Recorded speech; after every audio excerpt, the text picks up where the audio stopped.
Happy Monday. This is the Daily DLP. I'm your host, Ash Thompson. And today we're going to discuss a player who has gone from the roster bubble to potentially being a significant contributor for the Detroit Lions over the last few weeks. See you after the jump.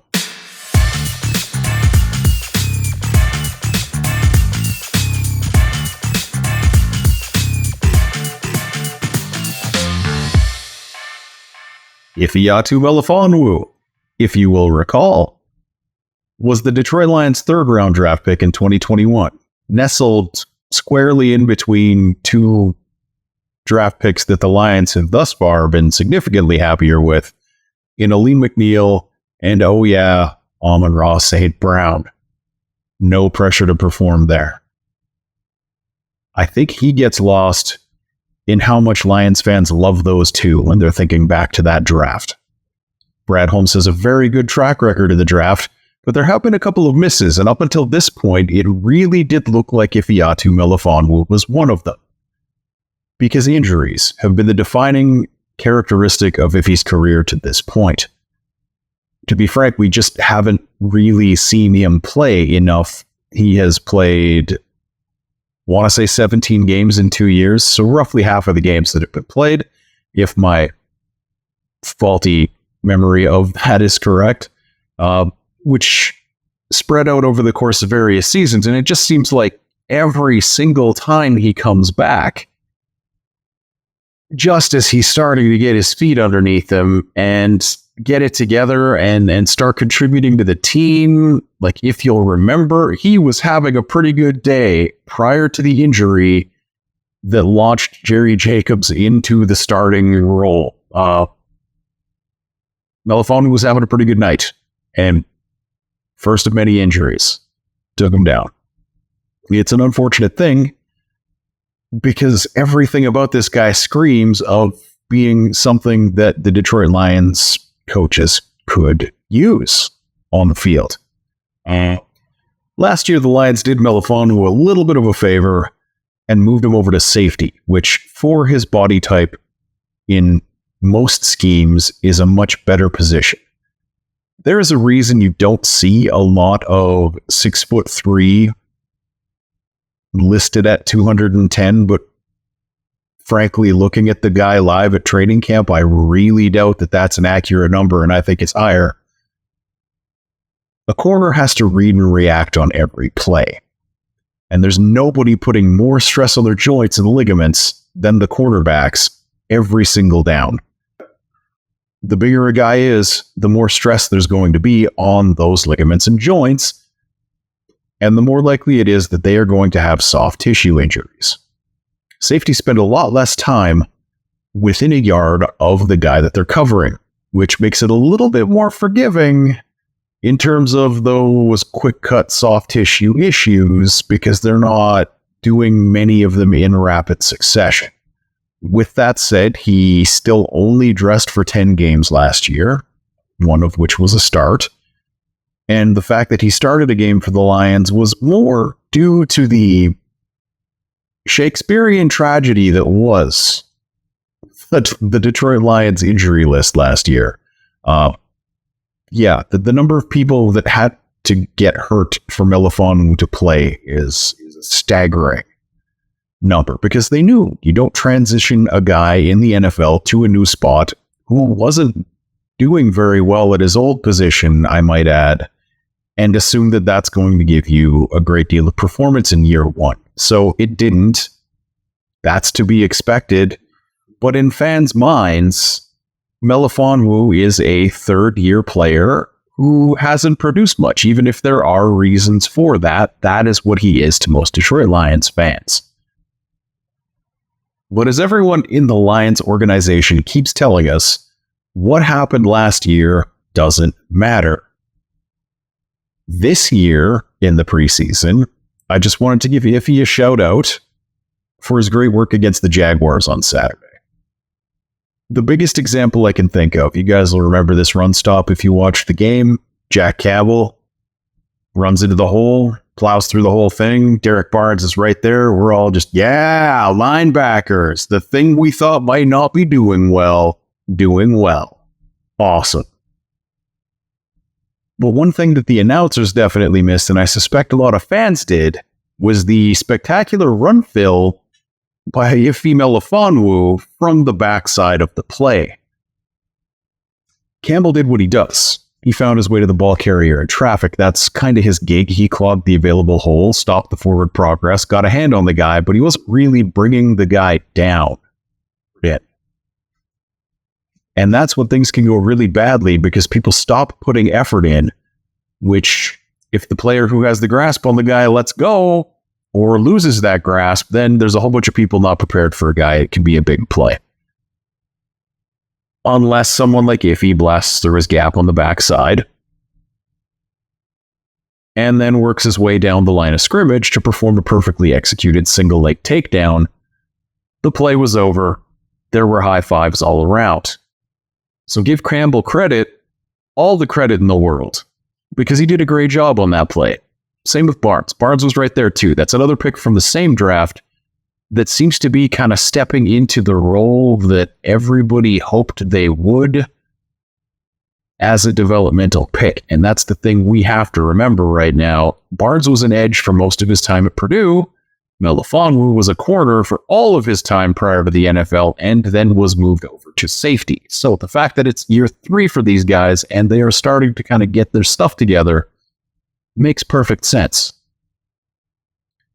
At the risk of being that guy, with Levi looking decent relative to the expectations we had, Barnes and Melifonwu suddenly looking like they belong in the league, the arrow on Holmes' inaugural draft with the Lions is gotta look it up right now. And it was already well above average in terms of the results that we got, given that one of the league's top 10, top 15 wide receivers came out of that 4th round for us. And who does that reflect well on? It reflects well on the program being run by the coaches. We've seen staffs in the past, and I mentioned this last week. I'm not going to beat this dead horse every single week, but coaches who were unable to develop anyone beyond what they were when they got to the Detroit Lions have been a pretty common thing. Like last year, in the middle of a season where the secondary coach got fired, we saw a young project safety ascend to a starting role that he thrived in. Not only did he not completely fail, as many do in their first season when forced into a prominent role, Kirby Joseph did something no player had ever done in picking Aaron Rodgers 3 times, twice in one game. That's just not something that happens. I mean, who knows? Maybe he's washed and we're going to get to watch that a lot this year, but I very much doubt it. I think that is actually just Kirby Joseph going from guy who barely knows what he's doing to guy who is a competent starter in the NFL in half a season, because these coaches have been doing such a great job.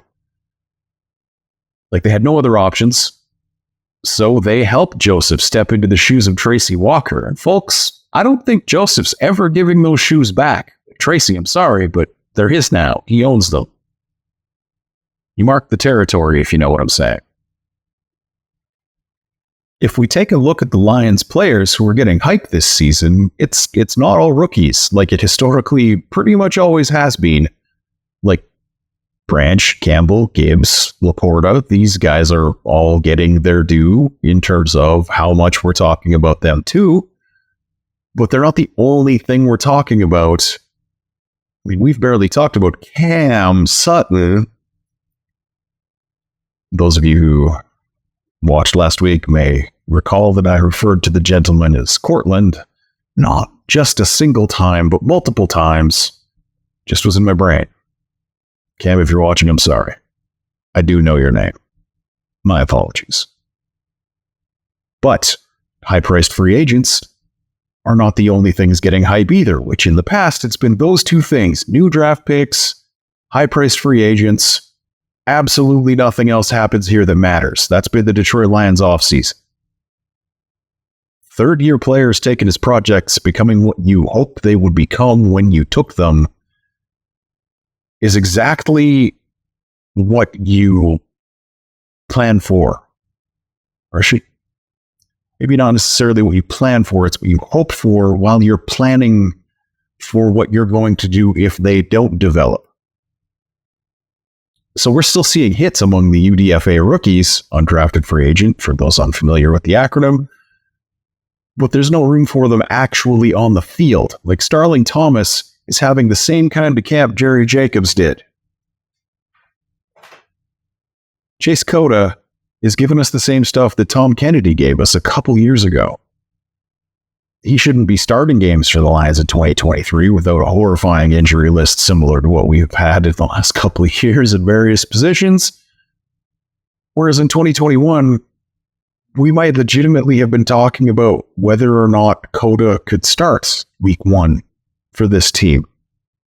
Like, those guys are still here making the same impact that other guys were making in those years. But the buffer between them and actually getting on the field is significantly thicker. Speaking of Cota, I don't see how this guy doesn't make the 53 at this point. They played well pretty much all the special teams crews. His touchdown catch this week, he was lined up as a tight end. He was right beside the tackle. He chipped the edge on the way to his route.